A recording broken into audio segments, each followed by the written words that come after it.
উল্লেখযোগ্য এই ৬টি কারণে স্ত্রীর প্রতি স্বামীর আকর্ষণ কমে যায়। একজন নারীকে যেই পরিমাণ মুহাব্বত করা প্রয়োজন, যেই পরিমাণ মুহাব্বত করা দরকার, একজন স্বামী হিসাবে তার স্ত্রীকে ভালোবাসবে, আবার একজন স্ত্রী হিসাবে তার স্বামীকে সে ভালোবাসবে। মানে স্বামী আর স্ত্রীর মাঝে যেই পরিমাণ মুহাব্বত ভালোবাসা থাকাটা প্রয়োজন ছিল, তাদের মাঝে সেই পরিমাণ মুহাব্বত আর ভালোবাসা খুঁজে পাওয়া যায় না। একজন স্বামী তার স্ত্রীকে ভালোবাসবে, এটাই তো ইসলামের সৌন্দর্য বাবা, এটাই তো ইসলামের একটা ডিরেকশন। রাসূল আকরাম সাল্লাল্লাহু আলাইহি ওয়াসাল্লাম আম্মাদান আয়েশা সিদ্দিকা রাদিয়াল্লাহু তাআলা আনহাকে কেমন মুহাব্বত করতেন, কেমন ভালোবাসতেন, যদি আপনি হাদিস পড়তেন তাহলে আপনি বুঝতে পারতেন। আম্মাদান আয়েশা বলেন, হ পৃথিবীর মানুষেরা, আমার স্বামী মুহাম্মদ আমি লক্ষ্য করে দেখেছি, আমি গ্লাসের যেই দিক দিয়ে আমি টুটগুলা লাগিয়ে লাগিয়ে পানি পান করি, আমি দেখেছি আমার স্বামী আমার টুটের সাথে টুট মিলিয়ে মিলিয়ে সেই জায়গার থেকে আমার স্বামীও পানি পান করতেন। চিন্তা করছেন কতটুকু বিষয়? তারপর আমার হাড্ডি চিবানো হাড্ডি, আমার চিবানো হাড্ডি আমার স্বামীও হাড্ডিগুলা খাইতেন। তাহলে তাদের মাঝে কত আন্ডারস্ট্যান্ড ছিল, কত ভালোবাসা ছিল। আর আজকে আমরা পানি খাই বটে, কিন্তু এক একজনের এক এক গ্লাস, আমার স্ত্রীর জন্য আলাদা গ্লাস, স্বামীর জন্য আলাদা গ্লাস, ছেলে মেয়ের জন্য আলাদা গ্লাস, একসাথে খাবার খাওয়া সেটা তো বলেও সম্ভব না। আসলেই রাসূলের সুন্নাহগুলো আমরা একেবারে বাদ করে দিয়েছি, বরবাদ করে দিয়েছি। যে সুন্নাহগুলা পালন করলে স্বামী আর স্ত্রীর মাঝে ভালোবাসা মুহাব্বতটা গভীর হয়, ভালোবাসা মুহাব্বতটা আন্ডারস্ট্যান্ড হয়, সেই পরিমাণ মুহাব্বত আর ভালোবাসা আমাদের মাঝে হই না। আমরা সুন্নতকে অবহেলা করার কারণে, রাসূলের পদ্ধতিতে ভালো না বাসার কারণে, যদি আমরা রাসূলের পদ্ধতি অনুসরণ করে একে অপরকে মুহাব্বত করতাম, একে অপরকে ভালোবাসতাম, তাহলে আমাদের আর এই রকম কোনো দুর্গতি হওয়ার কোনো প্রয়োজন ছিল না। আজকে কত অভিযোগ শুনি, হুজুর আমার স্বামী আমাকে আগের মতো মুহাব্বত করে না, হুজুর আমার স্বামী এখন আমাকে আগের মতো ভালোবাসে না। আবার অন্য দিক দিয়ে স্বামীর আওয়াজও শুনি, হুজুর আগে যেই পরিমাণ আমার স্ত্রী আমাকে যেই পরিমাণ মুহাব্বত করত, কেয়ার করত, ভালোবাসতো, আমার স্ত্রী আর এখন আমাকে আগের মতো মুহাব্বত করে না, ভালোবাসে না। আমি তো আমার স্ত্রীকে এখন সন্দিহানের ভিতরে আছি, না জানি তার কোনো পরকীয়া আছে কিনা। তাহলে দেখেন, এটা তো ভাই ভালোবাসা ছিল না। স্বামী আর স্ত্রীর ভালোবাসাটা তো এমন হওয়ার কথা ছিল না। একজন আরেকজনকে জীবনের চাইতে বেশি মুহাব্বত করবে, ভালোবাসবে, এটাই তো ছিল স্বামী আর স্ত্রীর মাঝে মুহাব্বত আর ভালোবাসার একটা প্রয়োজনীয়তা ছিল। তো যে কথাটা আমি বলতেছিলাম, যে কারণে স্ত্রীর প্রতি স্বামীর আকর্ষণটা কমে যায়, স্বামীর ভালোবাসাটা কমে যায়, উল্লেখযোগ্য 6টা কারণে। ওই 6টা কারণ যদি কোনো নারীর ভিতরে পাওয়া যায়, কোনো মা বোনদের ভিতরে পাওয়া যায়, মা আপনারা রাগ করবেন না, অভিমান করবেন না, কারণ আমিও কিন্তু মায়ের সন্তান। আমারও মা আছে, আমারও স্ত্রী আছে, আমারও বোন আছে, আমারও মেয়ে আছে। আমি কিন্তু আপনাদের মতো একজন মায়ের সন্তান। আমি আপনাদের কিছু বদ অভ্যাসের কারণে, আপনাদের কিছু অবহেলার কারণে, এইগুলা যতদিন পর্যন্ত আপনারা এগুলাকে বিতাড়িত না করবেন, পরিহার না করবেন, আপনারা নিজেও বুঝবেন না যে আপনার স্বামী আপনাকে কেন ভালোবাসে না, কেন মুহাব্বত করে না। উল্লেখযোগ্য 6টা কারণে। এই 6টা কারণ যদি আপনার ভিতরে থাকে, তাহলে আমি আপনাকে প্রমিস করে বলবো, আপনার পায়ে হাত রেখে আমি বলবো, মা এইগুলাকে পরিহার করুন, এইগুলাকে বরবাদ করে দেন, এইগুলাকে একেবারে নিজের মন থেকে ধুয়ে মুছে পরিষ্কার করে দেন। তা না হলে কখনো আপনি আপনার স্বামীর মুহাব্বত, স্বামীর ভালোবাসা আপনি পাবেন না। এই আমার মা শোনো, আল্লাহ পাক রব্বুল আলামিন নারী এবং পুরুষকে আমার আল্লাহ সৃষ্টি করেছেন। স্বামী আর স্ত্রী হলো একে অপরের জন্য নিয়ামত। একজন আরেকজনকে মুহাব্বত করবে, একজন আরেকজনকে ভালোবাসবে, এটাই হলো সৌন্দর্য। স্বামী স্ত্রী একে অপরকে মুহাব্বত করবে। একজন যদি অভিমান করে, তাহলে আরেকজন তার অভিমানের রাগটাকে ভেঙে ফেলবে, এটাই হলো সৌন্দর্য। কিন্তু মারে আপনার এমন কিছু বদ অভ্যাসের কারণে আপনার স্বামী আগে যেই পরিমাণ আপনাকে মন থেকে মোহাব্বত করতো, মন থেকে ভালোবাসতো, এইরকম বদ অভ্যাসের কারণে আপনার স্বামী আপনাকে মন থেকে মোহাব্বত করতে পারে না। আপনি স্বামীর ভালোবাসা থেকে আপনি বঞ্চিত হয়ে যান। ওই স্বামী যখন বুঝতে পারে, হারে যে স্ত্রীকে আমি এত মোহাব্বত করি, যে স্ত্রীকে আমি এত ভালোবাসি, সে যখন এরকম কাজ করে, তখন দেখবেন অনেক স্বামী আছে স্ত্রীর জ্বালা যন্ত্রণার কারণে অন্য নারীর সাথে পরকীয়াতে সে লিপ্ত হয়ে যায়। ওই সময় মা আপনি তো পাগল হয়ে যান, হুজুর আমার স্বামী তো পরকীয়া করে, কিভাবে তাকে পরকীয়া থেকে ফিরানো যায়? যত টাকা লাগে সমস্ত টাকা আমি আপনাকে দিব, আপনি আমার স্বামীকে পরকীয়া থেকে ফিরাইয়া দেন। তাহলে ওই সময় কেন এই কাজগুলা করেন? আপনার স্বামী তো পরকীয়া করেছে আপনার কারণে, আপনার কোনো ভুল সিদ্ধান্ত আছে, আপনার অবহেলা আছে, আপনার এইরকম 6টা বদ অভ্যাস আছে যেগুলাকে এখনো পর্যন্ত আপনি ছাড়তে পারেন নাই। তার কারণে, আপনার কাছ থেকে ভালোবাসা না পাওয়ার কারণে, আপনার কাছ থেকে মোহাব্বত না পাওয়ার কারণে আপনার স্বামী অন্য নারীর সাথে পরকীয়াতে লিপ্ত হয়ে জেনাহের কাজ করতেছে। তাহলে কি এমন কাজ, কি এমন উল্লেখযোগ্য 6টা কারণে মানে স্ত্রীর প্রতি স্বামীর আকর্ষণটা কমে যায়? তাহলে আজকে আমরা জানব। 1 নাম্বার হচ্ছে, স্বামী যা বুঝায় স্ত্রী তার উল্টাটা বুঝলে। স্বামী তাকে বোঝাচ্ছে একটা, কিন্তু সে বুঝে আরেকটা। স্বামী যেটা বোঝায় ভালো একটা সিদ্ধান্ত, স্বামী তাকে বোঝাচ্ছে এই জিনিসটা ভালো হবে, কিন্তু সেই জিনিসটাকে খারাপভাবে নিয়েছেন। মানে এক কথায়, শুধু এক কথাই হচ্ছে, স্বামী যা বোঝায় স্ত্রী যদি তার উল্টাটা বুঝে, ওই স্বামী আস্তে আস্তে করে ওই স্ত্রীকে ভালোবাসা মোহাব্বত কমিয়ে দেয়। আচ্ছা বলেন তো, স্বামীকে আপনাকে বিপদে পালাইবে? যেই স্বামী আপনাকে খাবার দেয়, যেই স্বামী আপনাকে বরণ পোষণ দেয়, যেই স্বামী আপনাকে ঘর দিয়েছেন, যেই স্বামী আপনাকে সন্তান দিয়েছেন, যেই স্বামী আপনাকে কাপড় চোপড়ের ব্যবস্থা করেছেন, সেই স্বামী কি চায় যে এমন কোনো কাজ হোক যেটা আপনার বিপদের সম্মুখীন হন? সেটা তো সে চাই না।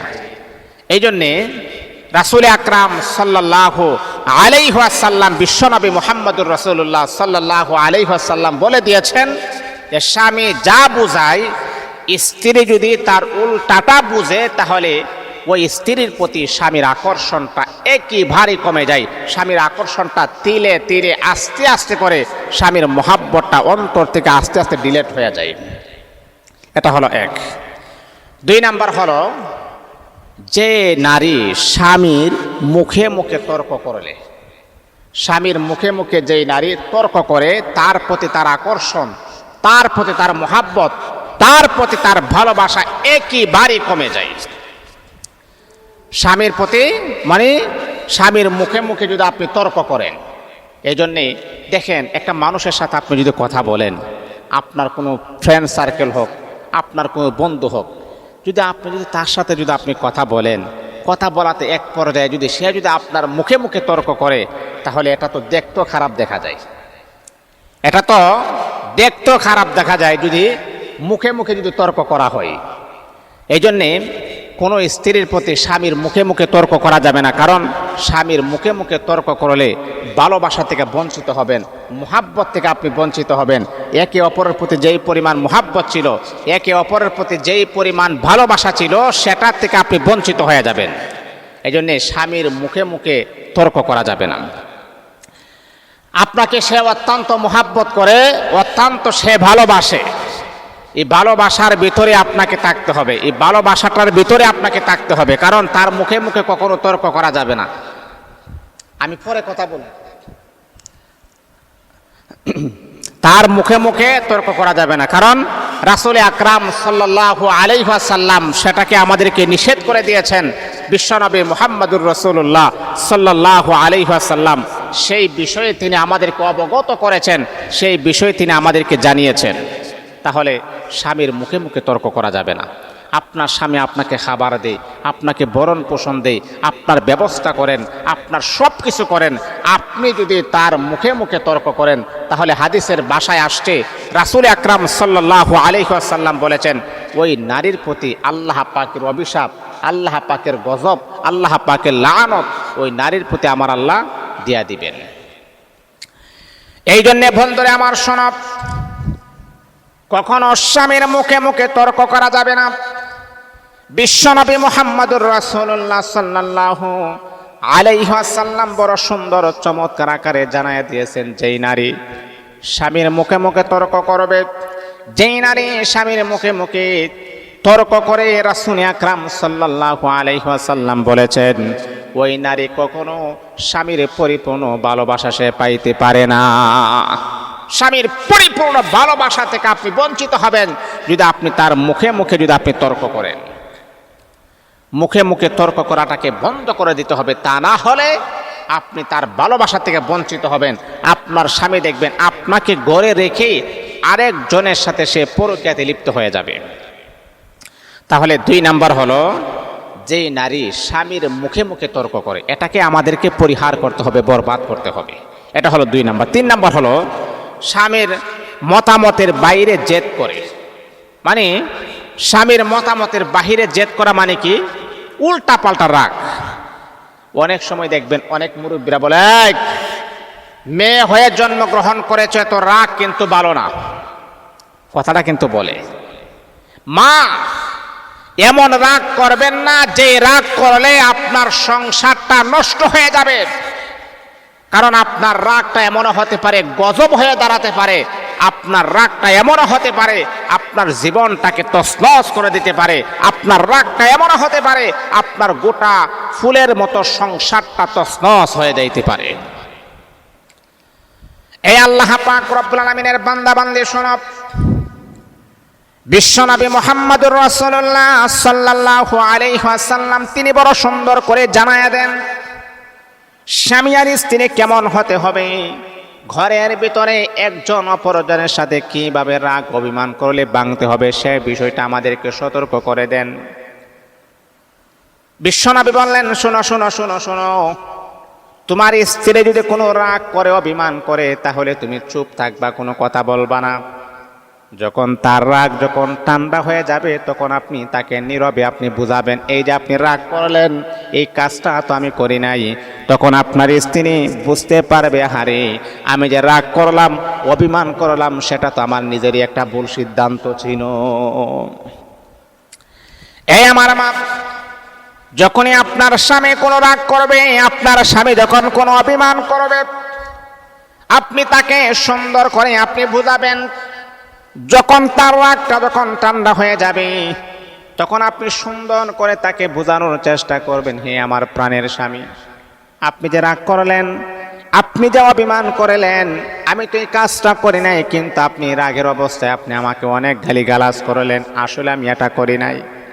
তখনই আপনার স্বামী বুঝতে পারবে, হারে ভুলটা তো আমারই ছিল, আমি তো ভুলের মাঝে ছিলাম, আমি তো তাকে শাসাইলাম, আমি তো তাকে শাসন করলাম। তখন দেখবেন নিজের ভুলটা যখন নিজেই বুঝতে পারবে আপনার পায়ে ধরে ক্ষমা চাইতে পর্যন্ত বাধ্য হয়ে যাবে, আমার ভুল হয়েছে আমাকে ক্ষমা করে দাও। তাহলে যেই স্বামী তো রাগ ছিল কোনো কথা বলেন না, কিন্তু হ্যাঁ রাগের অবস্থা যদি আপনি আবার কথা বলেন তাহলে কিন্তু জেদটা কিন্তু বাড়ে, আর জেদ যদি বেড়ে যায় ওই সংসারটাই কিন্তু ধূলিসাৎ হয়ে যায়, ওই সংসারটাই কিন্তু তছনছ হয়ে যায়, ওই সংসারটাই কিন্তু 12টা বেজে যায়। তাহলে অবশ্যই একজন রাগ করলে আরেকজন চুপ থাকবেন, কোনো কথা নাই। স্বামী যে কারণে স্ত্রীর প্রতি স্বামীর আকর্ষণ কমে যায়, এই রকম 5 থেকে নিয়ে 6টা কারণ আছে। এর ভিতরে আরো কয়েকটা কারণ হচ্ছে এমন, এই কারণগুলো যদি কোনো নারীর ভিতরে পাওয়া যায় তাহলে আপনি স্বামীর সংসার করতে পারবেন না।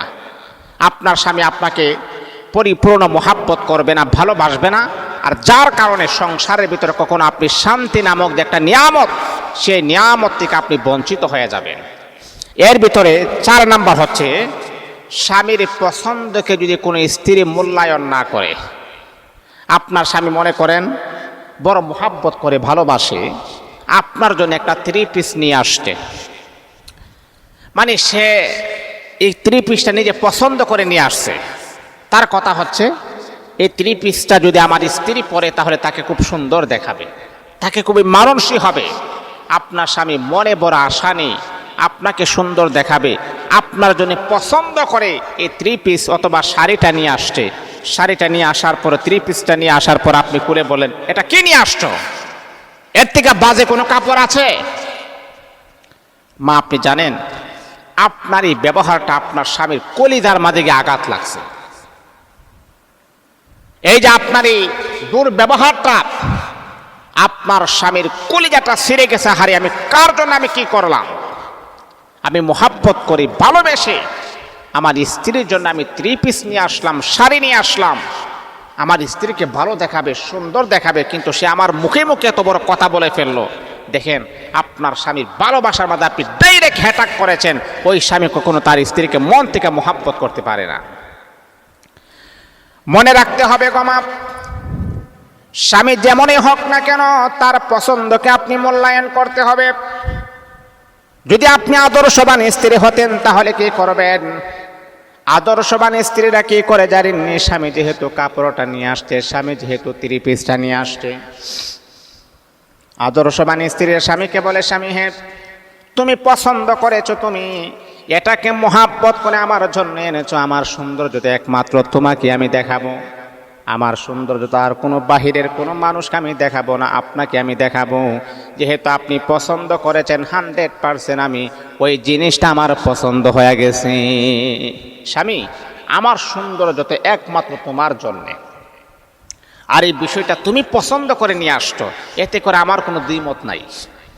তোমার পছন্দই মানে হচ্ছে আমার পছন্দ, মানে আমার সৌন্দর্য দেখানোর মালিক তো হচ্ছে তুমি, আমার চেহারা সৌন্দর্য দেখার মালিক তুমি, আমার বডির সৌন্দর্য দেখার মালিক তুমি, আমার কাপড়ের সৌন্দর্য দেখার মালিক তুমি, আমার চুলের সৌন্দর্য দেখার মালিক তুমি, আমার আপাদ মস্তক থেকে নিয়ে যা কিছু আছে সমস্ত কিছু দেখার মালিক তুমি। তোমার কাছে যদি ভালো লাগে অবশ্যই অবশ্যই এটা আমার জন্য ভালো। কিন্তু আপনি আপনার স্বামী পছন্দ করে নিয়ে আসছে, এটাকে আপনি মূল্যায়ন করলেন না। মা, আহা, এটার কারণে আপনি পস্তাতে হবে, এটার কারণে আপনি একসময় আফসোস করবেন, হারে আমি কি করলাম। আপনার স্বামীর মনের ভিতরে এতটা আঘাত করেছেন, তার কলিজার মাঝে এতটাই আপনি এফেক্ট করেছেন, এতটাই আঘাত করেছেন, যার কারণে আপনার স্বামী আপনাকে মন থেকে সে কখনো মোহাব্বত করবে না। এটা হলো 4 নাম্বার। 5 নাম্বার হচ্ছে স্বামীর পরিশ্রমকে মূল্যায়ন না করলে। স্বামীর পরিশ্রমকে আপনি মূল্যায়ন করতে হবে। স্বামী যে কাজটাই করুক না কেন তার এই কাজটাকে আপনি মূল্যায়ন করতে হবে। স্বামী যদি মনে করেন জুতা সেলাই করে, জুতা সেলাই আছে না, সে জুতা সেলাই করে, এই যে সে জুতা সেলাই করেই কিন্তু আপনার মুখের মাঝে খাবার তুলে দেয়, সে জুতা সেলাই করেই কিন্তু আপনাদেরকে বরণ পোষণ দেয়। তাহলে চাকরি যতই ছোট হোক সেটাকে আপনি মূল্যায়ন করবেন, কখনো সেটাকে আপনি ছোটভাবে দেখবেন না।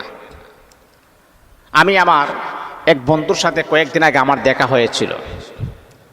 দেখা হওয়ার পরে ওই বন্ধুকে আমি জিজ্ঞাসা করলাম যে, বন্ধু তুমি কোথায় চাকরি করো? সে আমাকে বলে না। তা আমি একটু ইতস্ত বোধ করলাম, আমি তো জানি সে ইমামতি করে, সে আমাকে বলে না কেন? মানে সে বলে না এই কারণে সে একটা ছোটোখাটো একটা মসজিদে সে ইমামতি করে। মানে সে ভাবতেছে আমি মিজান ভাইকে কেমনে বলি, হ্যাঁ আমরা একই সাথে লেখাপড়া করেছি, আমি একটা গ্রামের ছোট একটা মসজিদে ইমামতি করি, এটা মিজান ভাই জান এটা কেমনে নেই। তারপর আমি তদন্ত লয়ে দেখলাম আসলে বিষয়টা এমনই। আমি আমার বন্ধুকে একদিন তাকে বললাম যে, বন্ধু আসলে বলো তো, তোমাকে যে আমি বারবার বলতাম যে তুমি কি করো, কি চাকরি করো, কোন জায়গায় তোমার মসজিদ, তুমি আমাকে একটা বারো সন্ধান দেও না। আচ্ছা বলো, তোমার যে মসজিদ এটা ছোট হোক আর বড় হোক, এটা কার ঘর? আল্লাহর ঘর। যে আমি যে মসজিদে ইমামতি করি সেটা ছোট হোক আর বড় হোক, সেটা কার ঘর? আল্লাহর ঘর। তো তোমার খেদমত আর আমার খেদমত একই খেদমত, বড় হতে পারে ছোট হতে পারে। আমার মসজিদ বড় দিকে আমার মসজিদ দিকে আল্লাহ আসে, আর আপনার মসজিদ ছোট দিকে আপনার মসজিদে আল্লাহ আসে না। বন্ধু, তোমার এই বিষয়টা আমি খুবই কষ্ট পাইলাম। আর এই মসজিদটা আল্লাহর ঘর, ছোট হোক আর বড় হোক সেটা আল্লাহর ঘর, সেখানে আমরা ইবাদত করার জন্য আসি। তোমার চাকরি আমার চাকরি একই চাকরি, তাহলে তুমি কেন আমার কাছে কেন লুকায়িত রাখছো? না বন্ধু, এইরকম মন মানসিকতা নিয়ে চলাটা উচিত হবে না। আমি আমার বন্ধুকে বললাম, শোনো, চাকরি যতই ছোট হোক না কেন সেটাকে মূল্যায়ন করতে হবে, সেটাকে আপনি পছন্দ করতে হবে, ভালোবাসতে হবে। বুক ফুলিয়ে মানুষের কাছে আপনি বলতে হবে যে আমি এমন কাজ করি, কখনো লুকোচুরি করা যাবে না। এরে বন্ধু, তুমিও ইমাম সাহেব, আমি ইমাম সাহেব, তোমার মসজিদ ছোট, আমার মসজিদ বড়, এতে কোনো সমস্যা নাই। আল্লাহ তাআলার ঘর মসজিদ, ছোট হোক আর বড় হোক সেটা কিন্তু আল্লাহ পাক রব্বুল আলামিনের মসজিদ। এই জন্যে বিশেষ করে মা বোনদেরকে আমি বলি যে আপনার স্বামী যেই কাজ করুক এটাকে আপনি মূল্যায়ন করবেন, এটাকে আপনি মূল্যায়ন করবেন, এটাকে আপনি পছন্দ করবেন যে আমার স্বামী এই কাজ করে। এটা হলো 5 নাম্বার। 6 নাম্বার হচ্ছে স্বামীকে যদি কথায় কথায় যদি আপনি সন্দেহ করেন। আজকে ম্যাক্সিমাম সংসারে আগুন লাগার প্রধান কারণই হচ্ছে যে একে অপরকে সন্দেহ করার কারণে। একে অপরকে সন্দেহ, এই সন্দেহের মাত্রাটা আমাদের কাছ থেকে পরিহার করতে হবে, সন্দেহটাকে দূর করতে হবে। সন্দেহটাকে, আপনার স্বামীকে আপনি দেখেন নাই, আপনি অন্যের কথা শুনে আপনার স্বামীকে আপনি দোষারোপ করতেছেন যে তুমি নাকি অন্য নারীদের সাথে কথা বলো, কিন্তু আপনি একবারও আপনার কাছে কোনো প্রমাণ নাই, ডকুমেন্ট নাই, দলিল নাই, কোনো কিছু নাই, কিন্তু আপনি মানুষের কান পড়া শুনে আপনার ভালো স্বামীটাকে আপনি সন্দেহ করতেছেন। আর আপনার স্বামী বেচারা চিন্তা করে, হারে আমি তো এই কাজ করলাম না, সে আমাকে বারবার দোষারোপ করে, যা সে যেহেতু দোষারোপ করে যা আমি কাজ করলাম। তে সন্দেহ করে ঘরের 12টা বাজানোর চিন্তা ফিকির যেন আমাদের ভিতরে যেন না থাকে। সন্দেহ করবেন না। আপনি যদি প্রমাণ পান তাহলে আপনি তাকে বলবেন, কিন্তু প্রমাণ ছাড়া, ডকুমেন্ট ছাড়া একজন মানুষকে সন্দেহ করাটা এটা ইসলামে নাজায়েজ করে দিয়েছেন। আল্লাহ আমাদের সবাইকে বুঝার, আমল করার যেন তৌফিক দান।